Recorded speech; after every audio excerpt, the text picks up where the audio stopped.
Tá gravando e vamos lá. Olá pessoal, tudo bem? Meu nome é André Lois e vocês não sabem, mas essa é a segunda vez que eu estou gravando esse vídeo porque na primeira vez que eu tentei gravar, o idiota que vos fala esqueceu de conectar a ponta do fone do microfone, então eu acabei falando para as paredes, então não gravou nada, então vamos fazer uma segunda tentativa, ok? Vamos fazer de conta que é a primeira vez que eu estou gravando aqui. Hoje iremos dar continuidade ao capítulo 5 no livro A Revolução dos Animais. Então vamos lá, capítulo 5. Com o avançar do inverno, Molly se tornou cada vez mais problemática. Todas as manhãs ela se atrasava para o trabalho e se justificava dizendo que havia perdido a hora. Também se queixava de dores misteriosas, embora seu apetite fosse excelente. Ao menor pretexto, fugia do trabalho e se dirigia ao açude, onde ficava observando o próprio reflexo na água. Mas corriam rumores sobre uma coisa mais séria. Um dia, quando Molly desfilava alegremente pelo pátio, agitando a longa cauda e mascando um raminho de feno, Clover a chamou de lado. Molly, tem uma coisa muito importante para lhe dizer. Hoje de manhã eu a vi espiando por cima da cerca que divide a fazenda dos animais da fazenda Foxwood. Vi também um dos empregados do Sr. Pilkington do lado de lá. Eu estava distante, mas tenho quase certeza de que ele conversava com você, que o deixou afagar seu focinho. O que significa isso, Molly? Ele não estava lá e não deixei que fizesse nada. Não é verdade, gritou Molly, começando a saltar e a patear o chão. Molly, olhe para mim. Você me dá a sua palavra de honra de que aquele homem não estava afagando seu focinho? Não é verdade, repetiu Molly, mas sem conseguir encarar Clover. No instante seguinte, ela firmou os cascos e galopou para o campo a toda velocidade. Sorry. Uma ideia ocorreu a Clover. Sem dizer nada aos demais, foi até a baia de Molly e, usando a pata, revirou a palha. Escondidos ali estavam uma pilha de torrões de açúcar e um punhado de fitas de variadas cores. 3 dias depois, Molly desapareceu. Durante semanas, nada se soube do paradeiro dela, mas depois os pombos contaram que a tinham visto do outro lado de Willington, atrelada a uma charrete muito chique, pintada de vermelho e preto, estacionada à frente a um bar. Então a Molly sumiu da fazenda por 3 dias e ela foi vista depois puxando uma charrete muito chique, né? Então ela fugiu ou talvez levaram ela para, enfim, trabalhar. Um homem gordo e de rosto rosado, vestindo calça xadrez e polainas e parecendo ser o gerente, fazia carinho nela e lhe oferecia torrões de açúcar. A pelagem parecia recentemente tosada e havia uma fita escarlate em seu topete. Ela parecia bem contente, disseram os pombos. Nenhum dos animais jamais voltou a mencionar Molly. Então ela fugiu, foi trabalhar para um cara que cuidasse bem dela e foi esquecida da história. Ninguém nunca mais mencionou ela até então. Em janeiro, o clima ficou absurdamente frio. A terra era como ferro e não se podia fazer nada nos campos. Muitas reuniões foram organizadas no grande celeiro e os porcos se ocuparam do planejamento do trabalho para a estação seguinte. Aceitou-se que os porcos, manifestamente mais inteligentes do que os outros animais, porque como a gente bem sabe, os porcos eram os mais inteligentes, não era à toa que eles eram os líderes da fazenda, decidiram todas as questões da política agrícola, apesar de suas decisões precisarem ser ratificadas por votação majoritária. Então eles que decidiam quais seriam as questões da política agrícola, né, das decisões com relação à fazenda, porém porém essas decisões teriam como método de, como eu posso dizer, eles usariam da votação para passar ou não essas questões. Este arranjo teria funcionado bastante bem se não fossem as disputas entre Snowball e Napoleon. Como vocês bem lembram, Snowball e Napoleon eram os dois porcos que não se bicavam. Eles eram. Eles sempre discordavam em algum assunto, sempre. Aqueles dois discordavam em todos os pontos em que era possível haver um desacordo. Se um deles sugerisse plantar cevada em uma área maior, era certo que o outro exigiria tal uma área maior semeada com aveia. E se um dissesse que tal ou tal campo era adequado para repolhos, o outro iria declarar que o dito campo era inútil para qualquer coisa que não fosse tubérculos. Cada um tinha os próprios seguidores, e debates violentos ocorriam. Então, né, como em qualquer política normal, dois políticos têm dois públicos, né? Tem dois tipos de seguidores.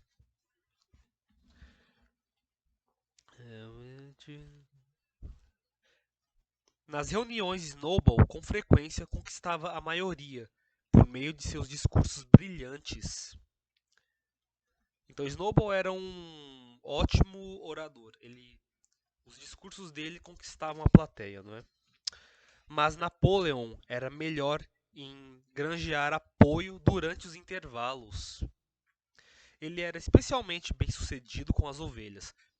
Fazia algum tempo em que elas tinham passado a balir 4 pernas bom, 2 pernas ruim o tempo todo, e com frequência interrompiam as reuniões assim.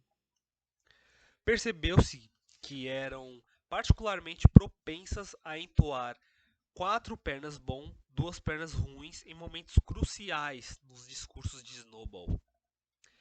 Ele havia estudado com afinco alguns números antigos da revista Agricultura e Pecuária, encontrados na sede da fazenda, e estava cheio de planos de inovação e melhorias.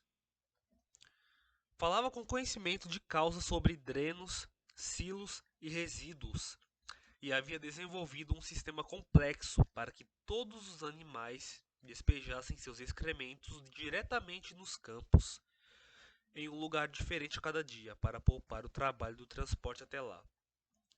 Napoleão traçou o próprio sistema e resmungava entre os dentes que os planos de Snowball não dariam em nada. Parecia estar ganhando tempo. Porém, de todas as controvérsias, nenhuma foi tão grave quanto a que ocorreu a respeito do moinho. No grande pasto, não longe das edificações, havia uma pequena colina, o ponto mais alto da fazenda. Após estudar o terreno, Snowball declarou que aquele era o lugar perfeito para um moinho, que poderia acionar um dínamo e assim abastecer a fazenda de energia elétrica. Isso iluminaria as baias e os aqueceria no inverno, além de mover uma serra circular, um cortador de palha, um separador de joio e uma ordenhadeira elétrica. Os animais nunca tinham escutado nada desse tipo antes, pois a fazenda era antiquada e só dispunha do equipamento mais primitivo.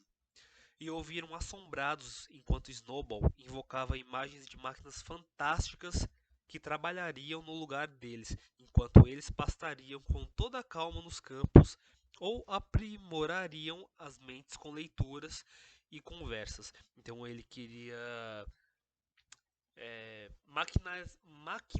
maquinarizar, se é que essa palavra existe, deixar a fazenda bem mais industrial, de forma que mais automática, de forma automatizada, para que os animais da fazenda pudessem ter tempo para viverem como animais, não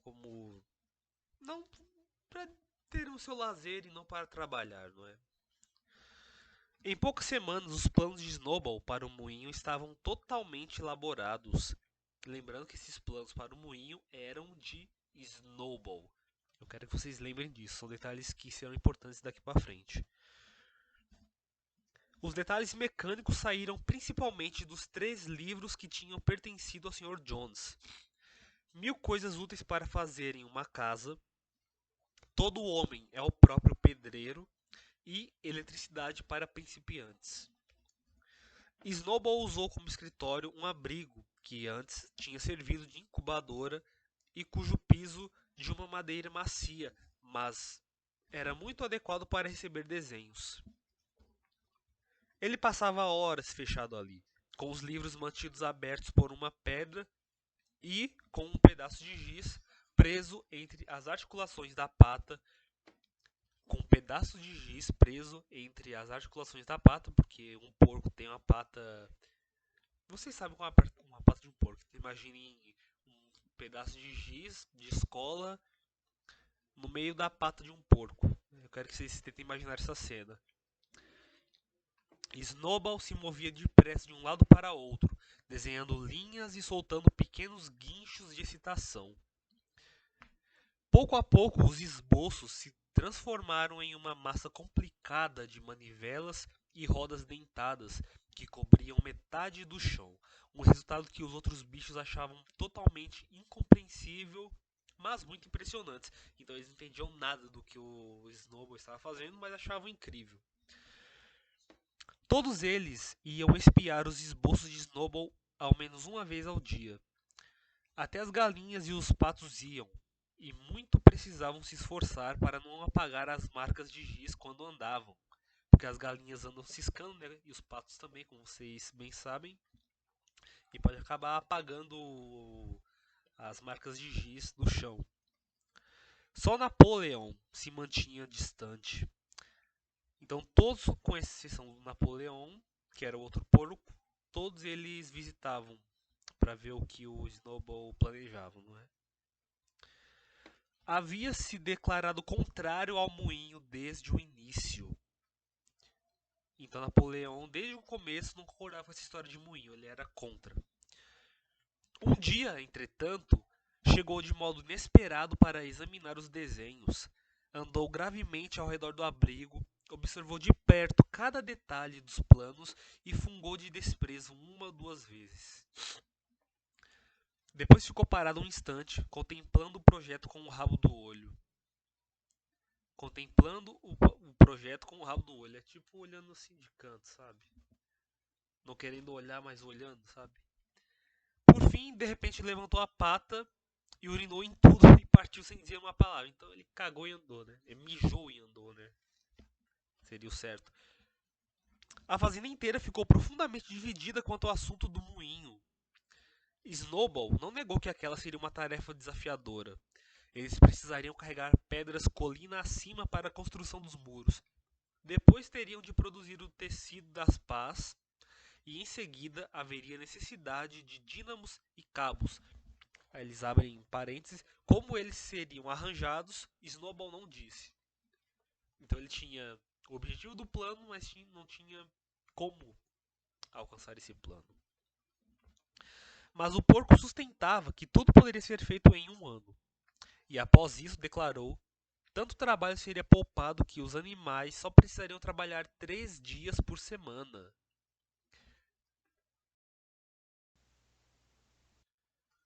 É, declarou que os animais só precisariam trabalhar 3 dias por semana. Napoleão, por sua vez, argumentava que a maior necessidade do momento era aumentar a produção de comida e que, se eles desperdiçassem tempo na construção de um moinho, acabariam morrendo de fome. Então, o principal argumento do Napoleão contra o moinho seria que eles passariam tanto tempo no moinho que eles acabariam morrendo de fome. Então, os animais se agruparam em duas facções sobre os lemas vote em Snowball pela jornada de 3 dias e vote em Napoleon por refeições garantidas. Então foi dividida a fazenda entre esses dois partidos, né? Pode-se dizer, entre esses dois políticos. Benjamin, que era o burro, Foi o único animal que não tomou partido de nenhuma das facções. Recusava-se a acreditar que a comida se tornaria mais abundante e que o moinho diminuiria o trabalho. Então ele acreditava que a comida não iria aumentar e ele não acreditava que o moinho ia diminuir o trabalho. Com moinho ou sem moinho, ele disse, a vida continuaria como sempre, ou seja, ruim. Bem cético, né? Quase pessimista. Além das disputas acerca do moinho, havia a questão da defesa da fazenda. Era claro que, embora os seres humanos tivessem sido derrotados na Batalha do Estábulo, eles poderiam fazer uma nova tentativa e mais determinada de recapturar a fazenda e reinstalar o Sr. Jones. Ah tá, embora eles tivessem ganhado, né, contra os seres humanos, existia a possibilidade de eles tentarem recapturar a fazenda de novo e reinstalar o Sr. Jones ao seu antigo cargo. Tinham ainda mais motivos para fazer isso depois que a notícia sobre sua derrota se espalhou por toda a área rural, tornando os animais das fazendas vizinhas mais rebeldes do que nunca. Então essa revolução que aconteceu nessa fazenda acabou incitando um, um instinto mais revolucionário e rebelde nas fazendas vizinhas por parte dos animais. Como sempre, Snowball e Napoleon divergiam. De acordo com Napoleon, o que os animais deveriam fazer era conseguir armas de fogo e praticar seu manuseio. De acordo com Snowball, eles deveriam enviar mais e mais pombos para incitar a revolução entre os animais das outras fazendas. Então, de um lado tinha Snowball, tinha Napoleon, que queria que os animais usassem armas de fogo para se defender. E do outro lado tinha Snowball que queria propagar essa revolução, essa ideia de revolução nas fazendas vizinhas. Eles divergiam nisso. Um argumentava que, se eles não fossem capazes de se defender, estariam condenados à derrota. Esse, no caso, é o Napoleon. O outro argumentava que, se rebeliões acontecessem em todos os lugares, ninguém teria necessidade de se defender. Essa era a ideia do Snowball. Os animais ouviam primeiro o que dizia Napoleon, depois o que dizia Snowball, e não conseguiam decidir qual estava certo. A verdade é que sempre concordavam com quem falava em dado momento. Então, se uma hora quem falava era Napoleon, eles concordavam. E se na outra hora falava Snowball em seguida, eles também concordavam. Por fim, chegou o dia em que os projetos de Snowball ficaram prontos. Na reunião do domingo seguinte, o tema de começar ou não o trabalho no moinho seria posto em votação. Quando os animais estavam reunidos no grande celeiro, Snowball se pôs de pé e, embora interrompido algumas vezes pelo balido das ovelhas, apresentou suas razões em defesa da construção do moinho. Depois, Napoleon se levantou para contra-argumentar, aquele típico debate político, né? Primeiro um faz seu argumento, o outro faz a réplica, o outro faz a tréplica. Disse com muita calma que o moinho era uma bobagem e que aconselhava que ninguém votasse a favor da construção. E logo se sentou de novo. Tinha falado, eu quero que vocês façam que nem, eu não sei como vocês fazem, né? Não sei se vocês leem, tem isso na cabeça igual eu, mas enquanto eu leio, eu tento imaginar a cena. Mesmo que seja curioso imaginar animais falando e agindo como seres humanos, debatendo, enfim. Considerava inovação e nossa tornou. Tinha falado por parcos 30 segundos e parecia quase indiferente quanto ao resultado que iria obter. Diante disso, Snowball se levantou de um salto e, gritando para que as ovelhas, que tinham recomeçado a balir, ficassem quietas, explodiu em um apelo apaixonado em favor do moinho. Até aquele momento, os animais tinham se dividido quase meio a meio em suas simpatias, mas em um instante Até aquele momento, os animais tinham se dividido quase meio a meio em suas simpatias. Então, estava 50-50 os votos, né? Para Napoleon e para Snowball. Estavam empatados em simpatia. Se fizesse uma enquete, eles estariam 50-50. Mas, em um instante, a eloquência de Snowball os conquistou. Como eu falei antes, Snowball era um ótimo orador. Ele falava muito bem e conseguia conquistar as pessoas por meio da comunicação. Com frases inspiradas, ele descreveu como a fazenda dos animais poderia ficar quando o trabalho sórdido fosse retirado do lombo dos bichos. Sua imaginação estava agora muito além dos cortadores de palha e extratores de rabanetes. A eletricidade, ele disse, poderia colocar em funcionamento debulhadoras, arados, rastelos, laminadoras, segadeiras e enfardadeiras, além de dotar todas as baias de luz própria, água fria, quente e aquecimento.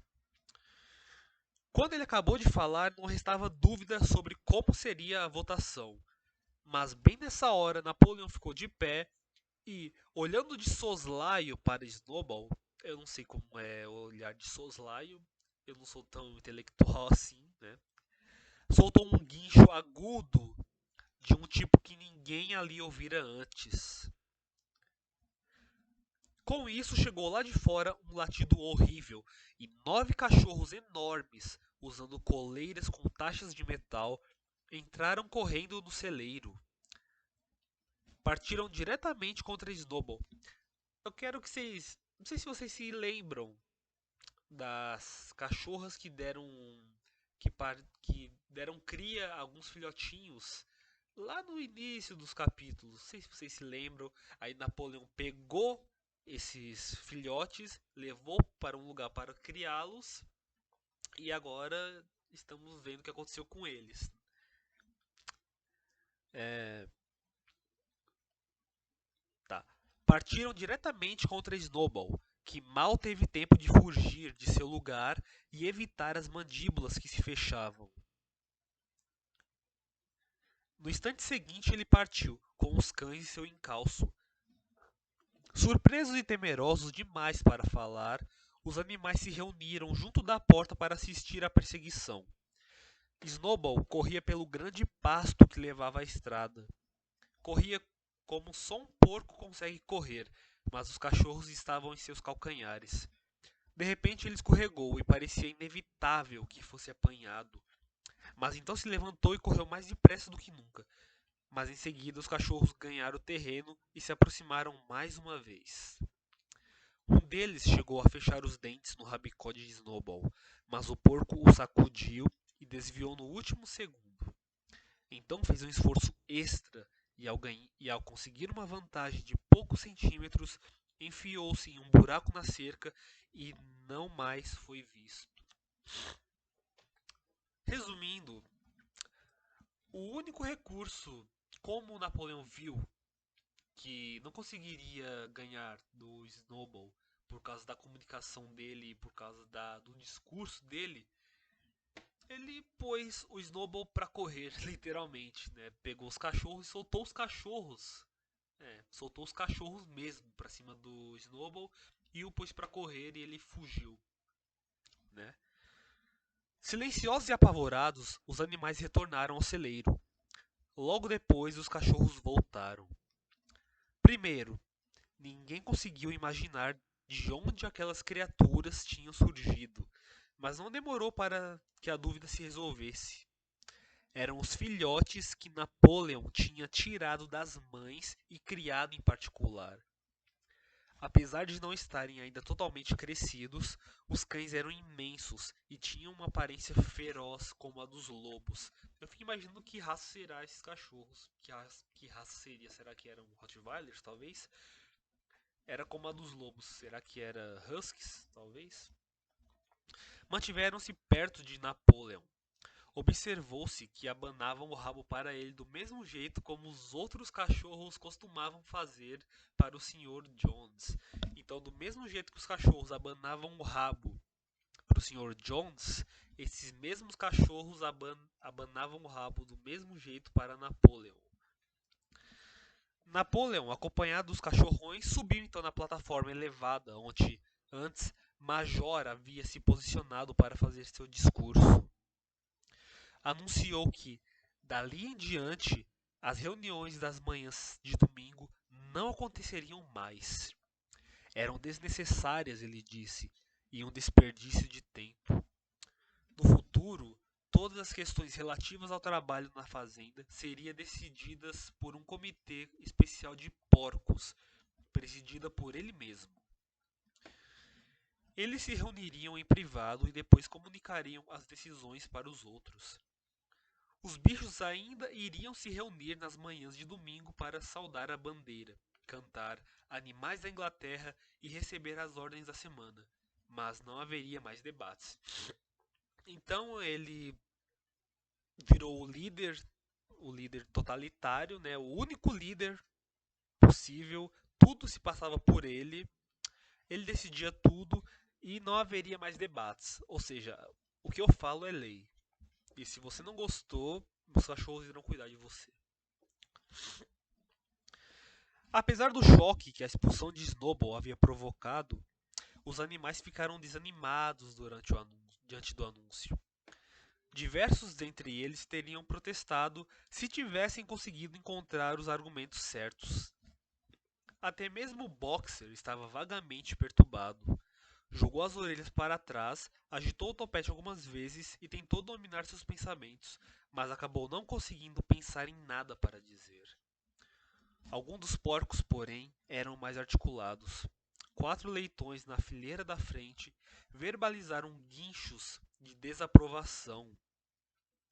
E todos os 4 se levantaram e começaram a falar ao mesmo tempo. De repente, os cachorros sentados ao redor de Napoleon soltaram rosnados profundos e ameaçadores. Então os jovens se calaram e se sentaram. Daí as ovelhas irromperam em um poderoso balido de 4 pernas bom, 2 pernas ruim, que continuou por quase um quarto de hora e puseram fim a qualquer possibilidade de discussão. Mais tarde, Squealer foi despachado para explicar o novo arranjo para todos na fazenda. Camaradas, creio que todos os animais aqui reconhecem o sacrifício que o camarada Napoleon fez ao assumir esse trabalho extra. Não pensem, camaradas, que a liderança é um prazer. Pelo contrário, é uma responsabilidade profunda e séria. Ninguém acredita com mais firmeza que o camarada Napoleon que todos os bichos são iguais. Ele ficaria mais do que feliz em deixar que vocês tomassem as próprias decisões. Mas algumas vezes vocês poderiam tomar as decisões erradas, camaradas. Então, o que aconteceria? Suponham que decidissem seguir Snowball e aquele delírio sobre o moinho. Snowball, que, como sabemos agora, não passava de um criminoso. Ele lutou bravamente na batalha do estábulo, disse alguém, no meio dos outros animais. Bravura não basta, retorquiu Squealer. Lealdade e obediência são mais importantes. E, quanto à batalha do estábulo, acredito que chegará o tempo em que vamos descobrir que o papel desempenhado por Snowball foi bastante exagerado. Disciplina, camaradas, disciplina de ferro. Esta é a palavra de ordem para hoje. Um passo em falso e nossos inimigos cairão sobre nós. É claro, camaradas, que vocês não querem o Jones de volta, certo? Aquele argumento era irrespondível. Era óbvio que os animais não queriam Jones de volta. Se a manutenção dos debates dominicais poderiam favorecer o retorno dele, então os debates deveriam ser suspensos. Boxer, que nesse intervalo havia tido o tempo necessário para refletir, verbalizou o sentimento geral ao dizer: se o camarada Napoleão diz, deve estar certo. E dali em diante ele adotou a máxima Napoleão está sempre certo, em acréscimo a seu lema particular, vou trabalhar mais ainda. Então esse virou os dois lemas do boxer, né? Napoleão está sempre certo e vou trabalhar mais ainda.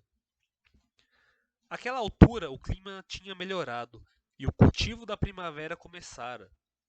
O abrigo onde Snowball havia esboçado seus projetos para o moinho fora trancado, e presumiu-se que os desenhos tivessem sido apagados do chão. Presumiu-se que os desenhos tivessem sido apagados do chão. Todo domingo de manhã, às 10 horas, os animais se reuniam no celeiro para receber as ordens da semana. O crânio do velho major, agora sem vestígios de carne, foi desenterrado do pomar e instalado sobre um toco na base do mastro, ao lado da arma. Após o hasteamento da bandeira, exigia-se dos animais que passassem em fila e com modos reverentes diante do crânio, antes de entrarem no celeiro. Agora, eles já não se sentavam mais todos juntos, como faziam no passado. Napoleon Squealer e um outro porco chamado Minimus, que tinha um talento admirável para compor canções e poemas, sentavam na frente da plataforma elevada, com os 9 cachorros formando um semicírculo em volta deles, e os outros porcos acomodados atrás. O resto dos animais sentava-se de frente para eles, no espaço principal do celeiro. Então tinha o celeiro, como se fosse um show e um palco, certo? No palco principal tinha os porcos, né, que era Napoleon Squealer e um outro chamado Minimus. Tinham esses, com os 9 cachorros formando um semicírculo em volta deles e os outros porcos acomodados atrás. Então todos os porcos ficavam como se fosse no plenário, como se fosse num congresso, onde na bancada principal ficavam os porcos e na parte da frente ficariam os outros animais para ouvir o que eles têm a dizer.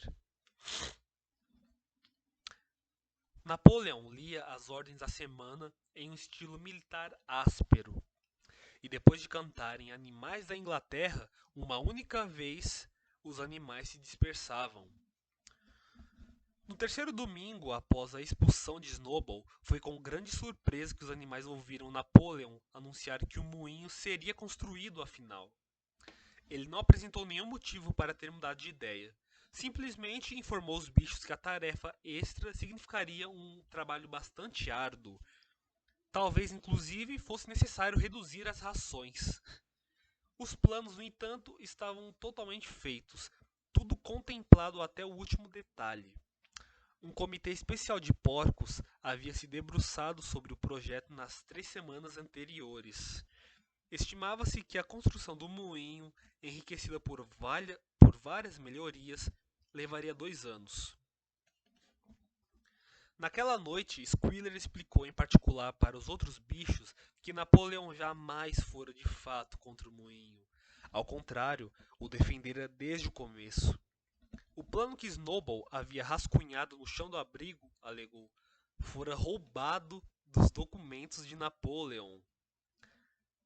O moinho era na verdade uma criação do próprio Napoleon. Mas então, perguntou alguém, por que ele tinha falado com tanta veemência contra o plano?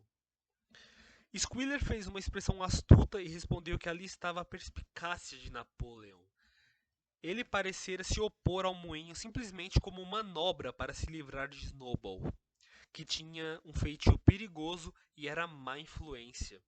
Agora que Snowball estava fora do caminho, o plano poderia avançar sem a interferência dele. Aquilo, acrescentou Squealer, era o que se chamava de tática. E repetiu algumas vezes: táticas, camarada, tática. Saltando de um lado para outro, agitando o rabicó e rindo alegremente.